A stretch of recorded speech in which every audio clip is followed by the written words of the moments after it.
Hello, good afternoon to all of you. I am Prashant Kumar Pandey. आज हम video में कुछ इंपॉर्टेंट ऑब्जेक्टिव क्वेश्चन के बारे में डिस्कस करेंगे जो कि advance fabric structure and analysis से रिलेटेड है। तो आइए देखते हैं। पहला क्वेश्चन है, which weave is used as ground weave in pile fabric. Pile fabric बनाने के लिए एज ए ग्राउंड बीव हम कौन सी बीव का यूज़ करते हैं। पहला ऑप्शन है बेडफोर्ड कॉर्ड, दूसरा है ट्विल बीव, तीसरा है प्लेन बीव और चौथा है बोथ ट्विल एंड प्लेन बीव। ठीक है, देखिए, तो अगर हमको पाइल फैब्रिक बनाना है तो आप लोगों को पता होगा कि पाइल फैब्रिक बनाने के लिए हमको दो बीम की ज़रूरत पड़ती थी। एक हमारा पाइल के लिए होता था और एक ग्राउंड बीम के लिए होता था। तो ग्राउंड बीम में जो हम एज ए ग्राउंड बीम जो यूज़ कर सकते हैं, हम ज़्यादातर प्लेन बीम का यूज़ करते हैं, लेकिन जब हमको ज़रूरत पड़ती है किसी स्पेसिफिक कंडीशन में तो हम ट्विल बीम का भी यूज़ करते हैं। तो इसका सही आंसर हो गया बोथ ट्विल एंड प्लेन बीम। ठीक है, तो इसका सही आंसर क्या है, पार्ट डी। देखिए, इसमें क्वेश्चन आप लोग जैसे बेडफोर्ड कॉर्ड है तो इसमें भी आप लोग थोड़ा पढ़ लीजिएगा कि इसका क्लासिफिकेशन। जैसे हम कहें कि बेडफोर्ड कॉर्ड, हम एक क्वेश्चन यहाँ बन सकता है कि बेडफोर्ड कॉर्ड हम कैसे या किस मेथड से द्वारा हम बना सकते हैं या ना। तो इसका होता है ना कि बेडफोर्ड कॉर्ड को हम दो टाइप से बना सकते हैं। एक होता है प्लेन फेस बेडफोर्ड कॉर्ड, एक दूसरा होता है ट्विल फेस बेडफोर्ड कॉर्ड। ठीक है, तो ये सब जो छोटे छोटे क्वेश्चन हैं जो क्लासिफिकेशन से रिलेटेड हैं वो आप लोग देख लीजिएगा। ठीक है, क्वेश्चन नंबर सेकंड, पाइल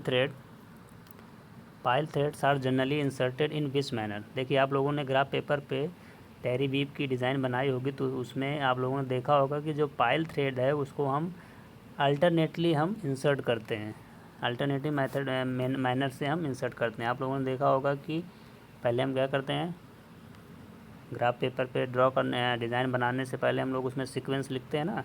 एक होता है G1 यानी ग्राउंड 1, फिर फेस फाइल, फिर ग्राउंड 2, फिर बैक फाइल। तो क्या होगा कि अल्टरनेट हो रहा कि नहीं आ रहा, पहले फेस आया फिर बैक आया, बैक फाइल आया ना। तो एक अल्टरनेटली ये हमारा इससे इंसर्ट हो रहा है, इस मैनर पे इंसर्ट हो रहा है। तो इसका सही आंसर क्या होगा, अल्टरनेट्स। ठीक है, इसका सही आंसर क्या हो गया, अल्टरनेट्स, यानी पार्ट बी, क्वेश्चन सेकंड का part B. Question number third, which type of system is generally use for warp pile fabric. Warp pile fabric बनाने के लिए हम कौन से सिस्टम जनरली यूज़ करते हैं। पहला ऑप्शन है, इसमें टू काइंड्स ऑफ वेफ्ट, यानी दो वेफ्ट की ज़रूरत पड़ती है, and two series of warp thread ज़रूरत पड़ती है। क्या ये सही है। Part second, one kind of weft essential but two series of warp thread. ठीक है, इसे कहने का मतलब कि एक वेफ्ट की ज़रूरत पड़ेगी और दो सीरीज ऑफ वार्प थ्रेड ज़रूरत पड़ेगी। फिर तीसरा ऑप्शन है एक वेफ्ट की ज़रूरत है और एक वार्प की ज़रूरत है। तो देखिए, अभी हमने बताया कि हमको वार्प थ्रेड्स के लिए दो वार्प बीम की ज़रूरत पड़ती है। तो इसका मतलब कि ये ऑप्शन तो हमारे रॉन्ग हो गए ना, जहाँ पे कह रहा है कि one series of warp thread, ये तो गलत हो गया ना हमारा दूसरा। तो देखिए, दूसरे में क्या है कि टू सीरीज, तो ठीक है, लेकिन हमको इसमें क्या है कि हमको वेफ्ट का इंसर्शन तो केवल एक ही करना होता है ना। तो इसका सही आंसर क्या होगा, दो वार्प की ज़रूरत पड़ती है लेकिन वेफ्ट का इंसर्शन एक ही होता है। तो वन काइंड ऑफ वेफ्ट, यानी एक वेफ्ट की ज़रूरत होगी और two series of warp thread ज़रूरत पड़ेगी। इसका मतलब पार्ट नंबर क्वेश्चन नंबर 3 का पार्ट बी। ठीक है, इसका सही आंसर है। ठीक है ना। तो ये जो जनरली जो सिस्टम है या जो सीक्वेंसेस हैं ये आप लोगों को याद होना चाहिए। जैसे बेडफोर्ड कॉर्ड, अरे इसका जो हमारा डबल क्लॉथ है उसका क्या सीक्वेंस है ना, और बैग्ड क्लॉथ है उसका क्या या सिस्टम है या सीक्वेंस है, ये सब याद होने चाहिए।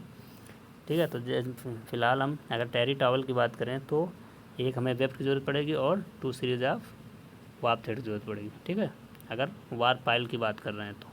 ठीक है, question number 4, generally which type of material are use for towelling fabric ना। टॉवलिंग फैब्रिक को बनाने के लिए हमको जनरली हम किस टाइप के मटेरियल यूज़ करते हैं, cotton, linen, viscous rayon, all of the above. ठीक है, तो देखिए, हमको अगर हमें टॉवलिंग फैब्रिक बनाना है तो हमको ये तीनों की ज़रूरत पड़ेगी। ज़्यादातर कॉटन यूज़ होता है ना, बाकी ये भी हमारा लिनन भी होता है और विस्कस रेयन भी होता है। इसका मतलब इसका सही आंसर क्या है, ऑल ऑफ द एबव। ठीक है, question number 5, normally terry fabrics are produce in which type of machine. ठीक है, जिसमें कह रहा है कि जो टेरी फैब्रिक्स हैं हमारे वो हम नॉर्मली किस मशीन में प्रोड्यूस कर सकते हैं। पहला ऑप्शन है dobby, jacquard, tappet, all of the above.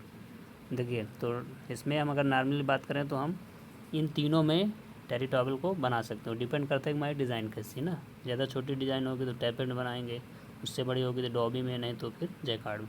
तो इन तीनों में हम टेरी टॉवल बना सकते हैं। जिसका सही आंसर क्या हो गया? Part D. ठीक है, देखिए most of terry fabric are produce in filler picks structure. जो मोस्ट ऑफ टेरी फैब्रिक्स हम प्रोड्यूस करते हैं, देखिए एक होता है ना हमारा 2 पिक होता है, 3 पिक होता है, 4 पिक, 5 पिक, 6 पिक। लेकिन ज़्यादातर इंडस्ट्री में क्या यूज़ होता है? ज़्यादातर इंडस्ट्री में हमारा 3 पिक्स स्ट्रक्चर यूज होता है। ठीक है, जिसका सही आंसर क्या हो गया? सही आंसर हो गया पार्ट बी। ठीक है, question number 7, which type of draft is used in warp pile structure. Warp pile structure में हम किस टाइप का ड्राफ्ट यूज़ करते हैं? Pointed draft, straight draft, divided draft और कंबाइंड ड्राफ्ट। देखिए इसका आप लोगों ने डिज़ाइन बनाया होगा ग्राफ पेपर में, तो आप लोगों को याद होगा कि इसमें हमेशा डिवाइडेड ड्राफ्ट का यूज़ किया जाता है। क्यों? क्योंकि एक हो गया हमारा ग्राउंड के लिए और एक हो गया पाइल के लिए, यानी एक तरह से डिवाइडेड ड्राफ्ट का यूज़ होता है, दो अलग अलग, एक ग्राउंड के लिए और एक पाइल के लिए। तो कौन सा ड्राफ्ट यूज़ होता है? Divided draft. ठीक है, question number 8, generally which type of denting order is used for warp pile fabric. जो हमारा डेंटिंग ऑर्डर है वो हम कौन से यूज करते हैं? 2 इंच पर डेंट, 3 इंच पर डेंट। ठीक है, 2 इंच पर डेंट ना, 3 इंच पर डेंट और 1 इंच पर डेंट। देखिए अभी आप लोगों ने इसको पढ़ा होगा ना कि एक ग्राउंड होता है, एक पाइल होता है। तो एक तरह से हम जो एक डेंट का मतलब पता है ना आप लोगों को, जैसे जो हमारा रीड हो गया ना, रीड होता है ना, उसमें जो वायर लगे होते हैं उनका जो स्पेस होता है उसको बोलते हैं डेंट। तो इन डेंट से क्या होता है? धागों को पास कराया जाता है। तो इसमें कितना पास कराना है, कैसे रखना है, कैसी डिज़ाइन रखना है, तो उसको क्या बोलते हैं? Denting plan. तो इसमें कह रहा है हम डेंटिंग ऑर्डर हम क्या रखते हैं वार पाइल फैब्रिक बनाने के लिए। तो इसमें क्या अभी आप लोगों ने पढ़ा है ना कि इसमें एक होता है पाइल के लिए बीम तैयार करते हैं और एक ग्राउंड थ्रेड के लिए। तो एक तरह से क्या होगा कि 2 इंच पर डेंट इसमें हम इंसर्ट करते हैं या ऑर्डर तैयार करते हैं। जो डेंटिंग ऑर्डर होगा 2 इंच पर डेंट होता है। ठीक है, इसका सही आंसर है part A. Question number 9, what should be the tension of pile threads in terry weave. देखिए पाइल थ्रेड्स में जो पाइल थ्रेड्स होता है उसका जो टेंशन होता है वो क्या होता है? ठीक है, इसमें क्वेश्चन में देखिए आप लोगों ने पढ़ा होगा, जो हमारा ये पाइल थ्रेड हो गया, एक ग्राउंड थ्रेड हो गया, तो पाइल थ्रेड का टेंशन क्या होता है? कम होता है as compare to ground thread ना, क्योंकि दो अलग अलग बीम से इन दोनों का, एक पाइल के लिए बीम होगी और एक ग्राउंड के लिए होगा। तो जो पाइल वाली होगी उसमें क्या होगा? उसका टेंशन कम होगा as compare to ground thread. क्यों इसका कम क्यों रखेंगे? क्योंकि इसमें क्या होगा कि देखिए इसका स्पीड भी ज़्यादा होगा। क्योंकि जब वहाँ पे हमारा जैसे मान लीजिए 3 पिक बना रहे हैं, तो 3 पिक बना रहे हैं, तो पहले 2 पिक में जब हमारा पहला 2 पिक इंसर्ट हुआ ना, पहला पिक मान लीजिए इंसर्ट हुआ, तो हमारा जो रीड होती है वो इस जो धागा को इंसर्ट किए हैं इसको कहाँ ले जाएगी? False fell of the cloth ना, जहाँ तक क्लॉथ हमारा बन चुका है। जैसे मान लीजिए क्लॉथ यहाँ तक बन चुका है, तो ये यहाँ तक इसको लाएगी। ठीक है, false fell of the cloth. True fell of the cloth तक नहीं ले जाएगी। True fell of the cloth मान लीजिए ये है हमारा true fell of the cloth, मतलब कि जहाँ तक हमारा फैब्रिक बन चुका है। False fell of the cloth मतलब यहाँ की ये जो हमारा रीड है इसको क्या करेगी? इस जो न्यूली इंसर्टेड हमारा पिक है, पहली पिक है, उसको false fell of the cloth तक ले आएगी। ठीक है, पहले बीटअप मोशन पे। फिर जब दूसरा पिक पड़ेगा ना, दूसरा पिक पड़ेगा तो उसको भी false fell of the cloth तक ले जाएगी, यानी लूज़ बीटअप करेगी। ठीक है, फिर लास्ट में जैसे मान लीजिए हम थर्ड पिक कर रहे हैं ना, तो लास्ट 2 पिक तो क्या करेगा? लूज़ करेगा। ठीक है, लूज़ करेगा, false fell of the cloth तक उसको ले जाएगा जो हमारा वेब इंसर्ट कर रहे हैं। लेकिन जो थर्ड पिक पड़ेगी वो हो जाएगी उसमें क्या? फाइनल पिक होती है ना वो थर्ड पिक। अगर थर्ड पिक का बना रहे हैं हम, 3 पिक का बना रहे हैं, तो 2 पिक तो लूज़ होगी, लेकिन जो थर्ड पिक होगी वो क्या होगी? हार्ड होगी, यानी फास्ट बीटअप करेगा। तो फास्ट बीटअप करेगा तो ये तीनों जो पिक होंगे उनको कहाँ तक ले जाएगा? True fell of the cloth तक। True fell of the cloth तक ले जाएगा। तो फास्ट बीटअप की वजह से वहाँ पे क्या होगा? पाइल का फॉर्मेशन हो जाता है। ठीक है, ये लूज टेंशन की वजह से ना, जो पाइल धागे होंगे क्या होंगे? थोड़ा उनका टेंशन कम होता है, लूज़ होते हैं ना। और स्टार्टिंग में क्या है कि एक तरह से लूज़ बीटअप भी हुआ था, तो फिर जब लास्ट में फास्ट बीटअप करेगा तो वही जो हमारे धागे हैं वो पाइल के फॉर्मेशन में फैब्रिक के सरफेस पे क्या होते हैं? ऐसे फैब्रिक के सरफेस पे दिखने लगते हैं, या वन साइड हो सकते हैं, या बोथ साइडेड हो सकते हैं, या अल्टरनेट हो सकते हैं। वो डिपेंड करता है हमारे डिज़ाइन पे। ठीक है, तो इसमें क्या होगा कि हमारा जो टेंशन है वो पाइल थ्रेड का कम होता है कि ज़्यादा होता है। तो पहला option more tension as compare to ground threads, नहीं ये तो गलत हो गया। इक्वल टेंशन, नहीं कम ज़्यादा तो होता ही है। Less tension as compare to ground, यानी ग्राउंड थ्रेड के कंपेरिजन में पाइल थ्रेड का जो टेंशन होगा क्या होगा, लेस होता है। इसका सही आंसर क्या हो गया, part C. Question number 10, highly water absorbent fabrics are. देखिए अब आप लोग इसमें आप लोग इसका ये भी पढ़िए कि इसके क्या क्या डिफेक्ट्स हैं ना, डिफेक्ट्स और क्या क्या इसकी और भी क्या क्या एडवांटेज, हम टेरी टॉवल क्यों बनाते हैं, ये सब इसके क्वेश्चंस आप लोग अपने से प्रिपेयर कर लीजिएगा। जैसे इसमें हाईली वाटर एब्जॉर्बेंट फैब्रिक कौन से हैं, प्लेन बीम होगा नहीं, डबल क्लॉथ है नहीं, क्या हो जाएगा, टॉवलिंग बीम। ठीक है, ये हाईली एब्जॉर्बेंट फैब्रिक्स हैं ना। इसके कहाँ कहाँ यूजेज होते हैं टेरी टॉवल के, टेरी टॉवल ने जितनी भी आप लोगों ने जैसे डबल क्लॉथ हुआ, एक्स्ट्रा वार्प, एक्स्ट्रा वेप्ट हुआ ना, इन सब के जितने भी यूजेस हैं कहाँ कहाँ होते हैं ये सब आप लोग खुद से तैयार कीजिएगा ना, उससे क्वेश्चन बन सकता है। ठीक है कुछ, ठीक है इसका सही आंसर क्या होगा, towelling beam. Question number 11, is speed of pile warp beam more than that of ground warp beam. इसमें यस या नो में आंसर देना है कि जो हमारा पाइल वार्प बीम है वो ग्राउंड वार्प बीम से ज़्यादा स्पीड पे चलेगी या कम स्पीड पे चलेगी। ठीक है, ये स्पीड होगी दोनों को, जैसे हमारा दो बीम था ना, एक ग्राउंड के लिए हो गया, एक पाइल के लिए हो गया। तो कौन सी, ये मान लीजिए पाइल है हमारी, ये पाइल के लिए है और ये ग्राउंड के लिए, तो किसकी ज़्यादा स्पीड होती है ये पूछ रहा है। ये कह रहा है कि क्या ये सही है कि पाइल, इसमें कह रहा है कि जो पाइल वार्प बीम है वो ज़्यादा स्पीड चलती है एज़ कम्पेयर टू ग्राउंड, क्या ये सही है। ठीक है, तो ये क्या है, बिल्कुल सही है, क्योंकि जो हमारा पाइल बीम होती है वो ज़्यादा स्पीड चलती है एज़ कम्पेयर टू ग्राउंड। ठीक है, तो इसका सही आंसर क्या है, यस ये सही है, जो हमारा पाइल वार्प बीम होगी वो ज़्यादा स्पीड चलती है, क्योंकि उसी को क्या होता है, फैब्रिक वही क्या करता है, फैब्रिक पे लूप को फॉर्मेशन करती है ना, तो उसके धागे ज़्यादा स्पीड से क्या होता है, लेट ऑफ होता है या अनवाइंड होता है। ठीक है, question number 11, what changes will have to be made in the design to make a pile on one side. ठीक है, अगर हमको वन साइड, हमको मान लीजिए पाइल फैब्रिक में जैसे फैब्रिक का सरफेस हमको केवल एक साइड में हमको लूप बनाना है, लूप या पाइल कहें, तो हम क्या चेंजेस करेंगे, हमको बोथ साइड नहीं चाहिए, हमको ये चीज़ नहीं चाहिए, हमको केवल एक डायरेक्शन में चाहिए। तो हम क्या चेंजेस कर सकते हैं कि हमको केवल फैब्रिक के एक ही डायरेक्शन में पाइल बने। ठीक है, तो पहला है option, keep the weave order ground G1 and G2, ground G1 G2 same कर देंगे तब हमारा एक यानी वन साइडेड बनेगा, नहीं। Keeping the face and back weave order same, अगर दोनों को हमारा जो फेस, जैसे हम ये अभी ग्राफ पेपर पे डिज़ाइन बनाते थे ना, तो G1 करते थे फेस, फिर G2, फिर बैक, तो कह रहा है कि अगर फेस और बैक को दोनों को अगर हम सेम कर देंगे तब हमारा वन साइडेड बन जाएगा। ठीक है, ये हो सकता है। फिर कीपिंग द डिफरेंट, या दोनों को अलग कर देंगे तब बन जाए, देखिए दोनों को अलग कर देंगे तब तो वो बैक में बन जाएगा, अगर दोनों को हम सेम कर देंगे, फेस और बैक की जो डिज़ाइनें हैं उनको अगर हम सेम कर देंगे तो हमारा वन साइडेड पाइल या लूप का फॉर्मेशन हो जाएगा। इसका सही आंसर क्या है, part B.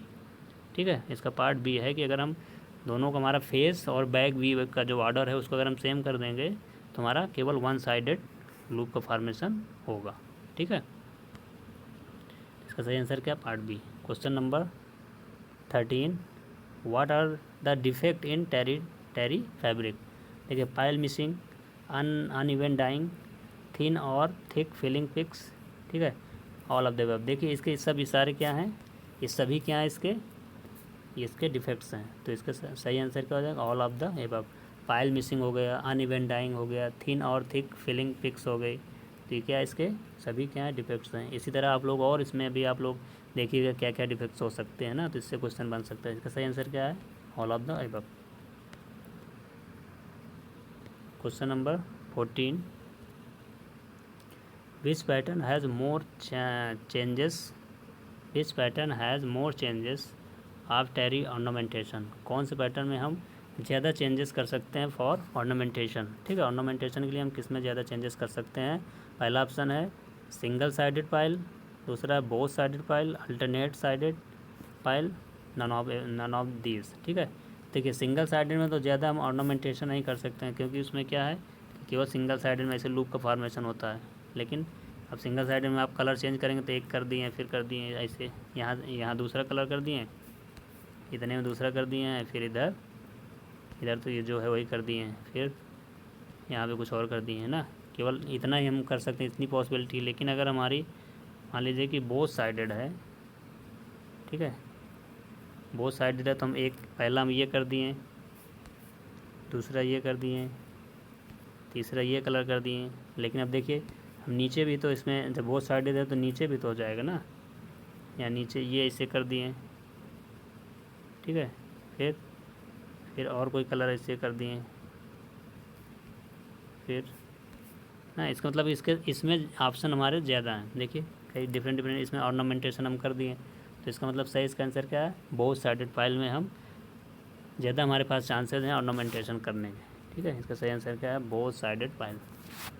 Question number 15, which of these are the factors that affect pile fabric. कौन कौन से ऐसे फैक्टर हैं जो फाइल फैब्रिक को अफेक्ट करते हैं। देखिए length of file fabric depends on cover factor. देखिए जो फाइल फैब्रिक की लेंथ है वो किस पे डिपेंड करती है, कवर फैक्टर। हाँ बिल्कुल सही है, तो क्योंकि कवर फैक्टर क्या होता है कि ये मेजरमेंट होता है जो डिनोट करता है percentage of area of fabric covered by yarn.